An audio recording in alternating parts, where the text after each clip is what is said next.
Hey, top of the morning to you. Richard Scout and Remount Horsemanship out here in Siler City. It's gonna be a blazing hot day today, so I got out here pretty early to ride some of these horses. So I've just got a handful of rides on this horse, and today I'm gonna talk about mainly for her backing up and having her bring her head down. And this is all under saddle stuff. There is stuff on the ground that I do to definitely help with that, and I have that in my book. If you don't have my book yet, I'll put a link to the book in the description of this video. She likes to throw her head up, especially in the back up. She likes to throw that head up. And one thing that I like to do when I'm asking a horse to back up is I'll kind of lighten my seat, and I'm gonna pick my hands up. The higher her head goes, I'm just gonna hold. And then when she settles that head, and I don't care if we're going straight or not, but when her head settles and goes down like that, then I'll just kind of melt my hands down and bring them back down here to a more natural position. Ask her to move on. So anytime her head goes up, I'm going to pick my hands up and I'm going to ask her to lower her head. And I'll tell you why it works in a minute. So I'm going to stop, lighten my seat. Her head came up, so I'm going to pick my hands up and I'm going to hold. Now her head's down there, so I can bring my hands down to a little bit more natural position, and then I can pick my hands up. Encourage her to bring that head down. I see a lot of people when they're asking a horse to back up or even bring their horse's head down, they'll hold and let that horse fight against the bit. And I'm not saying there's not a time to let your horse kind of bump into your hands and come off of whatever's on their face, whether it be a hackamore or a bit. That's all fine, but you got to think about why they're doing this. So she's bracing against my bit. So she's bracing against my bit and bring her head up. So reverse psychology, she brings her head up. I say, hey, that's a great idea. Let's bring your head up. Let's bring your head up. She brings her head up more. Hey, that's cool. Let's keep bringing your head up. Pretty soon this horse is going to say, well, this kind of sucks. So they'll, yes, brace against your bit, but brace down. So it's their idea to bring their head down as opposed to me forcing them to bring their head down. See a lot of people riding seesaw on their horse's mouth. They'll seesaw left and right, bam, bam, bam, bam, bam, yanking and janking on them reins. And that's a human trying to overpower the horse and inflict pain in their horse's face so that the horse kind of submits and releases to the bit pressure. This is a much softer way, a much more understanding way, a much more communicative way to ask a horse to back up. She's also throwing, you can tell when she's backing up. She does not know where her feet are. Like I said, I have a very small handful of rides on this horse. She doesn't know where her feet are. She's not very naturally balanced or even coordinated. So she's kind of struggling with that. But I'll sit deep, I'll pick my hands up, and I'll hold. I'll hold, pick my hands up, there. That's better. And then I got a few steps of back up where it was kind of marching. She was a little bit flailing, but she was getting her feet underneath her a little bit better and figuring those feet out. I can also start with my hands wide and low, but as soon as that head goes up, my hands will go up. And then I'll just follow them down just like that. That was really good, little one. So there's gimmicks. Soft, there, soft, there. There she goes. And my fingers aren't closed on these reins. Very light pressure on these reins. She doesn't need a whole lot of pressure. So I'm not pulling on her. The more I pull on her, the more she's gonna brace against me. So if I don't give her anything to brace against, then she's not gonna have anything to really throw her head up about. Just waiting all this out. See, she's flailing. If I was pulling on her right there, that was softer.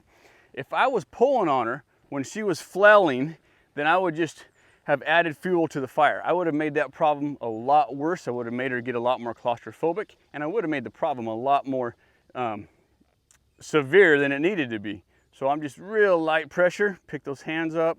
There she goes. Pick those hands up. Bring that head down. There. Oh, that's better. That's better. If I can help her, when she gets heavy on my legs, I'll come up here and I'll pop her withers a little bit. Say, hey, pick those withers up and get moving forward. If I can help her biomechanically get her body into shape a little bit better in that backup, then her feet will find where they need to be. If I can help her just kind of lower that head just a little bit like that, then it's much easier for her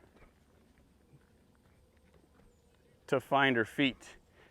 And you'll also, that was not bad at all, and you'll also notice when she's backing up, and my fingers are loose, so I'm not pulling on her, but when she backs up, you'll actually see some slack get kicked into those reins. She's putting, by her accepting and developing and getting into the proper flexion for a good backup, she will put slack into those reins. So she's giving herself her own reward, as long as I'm not pulling on her. I'll ask her to back up here. I'm not moving my hands, there's just a little bit of feel going down those reins. There's slack, there. And then when her head gets where it needs to be, like right there, then she puts slack in her reins by doing the proper biomechanics in the backup. So don't get to pulling on your horses, don't get to janking on your horses. I saw a picture the other day of a gentleman riding a horse, and he had some kind of contraption or gadget on his horse's face. It was kind of a tie down, and then he had a pulley system, and he had a really, really thin cable running over the poll of his horse. And I forget, they called it a head setter or a anti-bucker or something stupid like that. I would never, well, never say never, but I probably would never ever use anything like that. I would use feel and timing as opposed to like that, as opposed to a gadget or a gizmo any day. Good.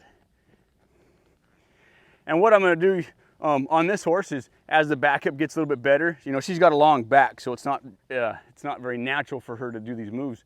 But as my training progresses, I'll just start working more on a straighter backup. I got a video about that. But a nice soft backup, straight, soft, and then I'll ride out of it.